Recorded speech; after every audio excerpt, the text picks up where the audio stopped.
Hello friends, ఇది మొన్న జరిగిన టీఎస్లో సప్లై ఇంటర్మీడియట్కి సంబంధించిన 1A క్వశ్చన్ పేపరు. ఈ వీడియో అయితే దానికి సంబంధించినటువంటి స్కీమ్ ఆఫ్ వాల్యుయేషన్ పేపరు.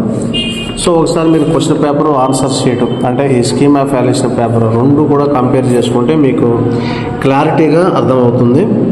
అలాగే మన ఛానల్ ఇంకా మీరైతే సబ్స్క్రైబ్ చేయట్లేదు, సో చాలా యూస్ఫుల్ వీడియోస్ అయితే మన ఛానల్ అప్లోడ్ చేస్తున్నా. ఇప్పుడే మన ఛానల్ మీరు సబ్స్క్రైబ్ చేయడం అయితే మర్చిపోకండి. చూడండి, ఫస్ట్ క్వశ్చన్ వచ్చేసి f(1), f(2), f(3), f(4) ఈ వాల్యూస్ కనుక్కున్నందుకు ఒక మార్క్ అలాట్ చేస్తున్నారు. బి కనుక్కున్నందుకు ఇంకో మార్క్ ఇస్తున్నారు.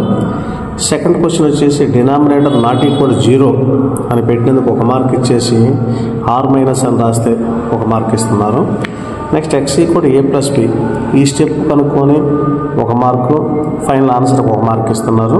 అంటే చాలామందికి ఏంటంటే ఎగ్జామ్స్ రాస్తారులే కానీ కంగారు ఉంటుంది, ఏ స్టెప్కి ఎన్ని మార్కులు వేస్తారు, ఏమైనా ఫిగర్స్కి మార్క్స్ ఇస్తారా, ఫార్ములా రాస్తే మార్క్స్ అని ఇస్తారా, మీకు ఆ డౌట్స్ అన్నీ కూడా ఈ వీడియో ద్వారా క్లారిఫికేషన్ వస్తుంది.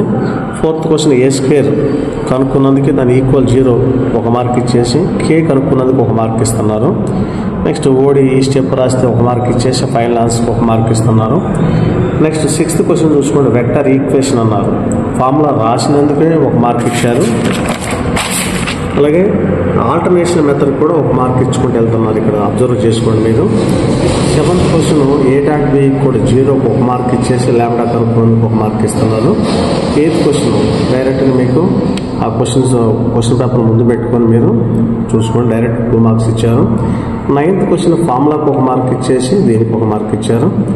10th క్వశ్చన్ చూసుకోండి, రెండు మోడల్లో కూడా మార్క్స్ అలాట్ చేయడం జరుగుతుంది. మీరు ఏ మోడల్ చేశారో చూసుకొని మీ యొక్క మార్క్స్ చెక్ చేసుకోండి. వీడియో అయితే కొంచెం లేట్ అయింది. a', b' కనుక్కున్నందుకు ఒక మార్క్ ఇచ్చారు. 11th క్వశ్చన్ వచ్చేసి a', b', ఒక మార్క్ చొప్పున ఇచ్చారు. 12th క్వశ్చన్ కూడా మీరు అబ్జర్వ్ చేసుకోండి, AB, AC, AD కనుక్కున్నందుకు ఒక మార్క్ ఇచ్చేసి ఇది కనుక్కున్నందుకు మిగిలిన మార్క్ ఇచ్చారు. ఇక్కడ ఆల్టర్నేటివ్ మెథడ్ కూడా మార్క్స్ అలాట్ చేయడం జరిగింది. చూసుకోండి, మీరు ఏం మెథడ్ చేశారో చూసుకోండి. నెక్స్ట్ 13th క్వశ్చన్ వచ్చేసి mod A, mod B, a.b = 60 కాబట్టి ఇట్లా మార్క్స్ ఇచ్చుకుంటూ వెళ్ళారు. ఇక్కడ కూడా మీకు ఆల్టర్నేట్ మెథడ్ అలాట్ చేయడం జరిగింది. 14th క్వశ్చన్ చూడండి, cot 5/20 ఆ క్వశ్చను. ఇక్కడ కూడా ఆల్టర్నేట్ మెథడ్కి మార్క్స్ ఇవ్వడం జరుగుతుంది.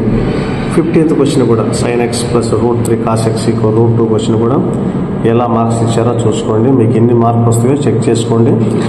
ఆల్టర్నేటివ్ మెథడ్ కూడా మీరు చూసుకోండి ఇక్కడ. Next 16th question cos 1 4/5 sin 1 3/√4 34 ఆ క్వశ్చన్ కూడా చూడండి. Next 17th question a = b + c cos θ అని ఇచ్చారు. నెక్స్ట్ ఇక్కడ ఎస్ఏ క్వశ్చన్స్ 7 మార్క్స్ క్వశ్చన్ చూస్తే మీరు మొత్తం ఆ థియరం అంతా రాయాల్సిందే. ఇక్కడ ఆల్టర్నేటివ్ మెథడ్స్ ఏమి ఉండవు కాబట్టి నో డయాగ్రామ్ కూడా ఏమి లేదు. నెక్స్ట్ P(m) రాసినందుకు ఒక మార్క్ ఇచ్చేశారు. nth టర్మ్కి ఒక మార్క్ ఇచ్చారు.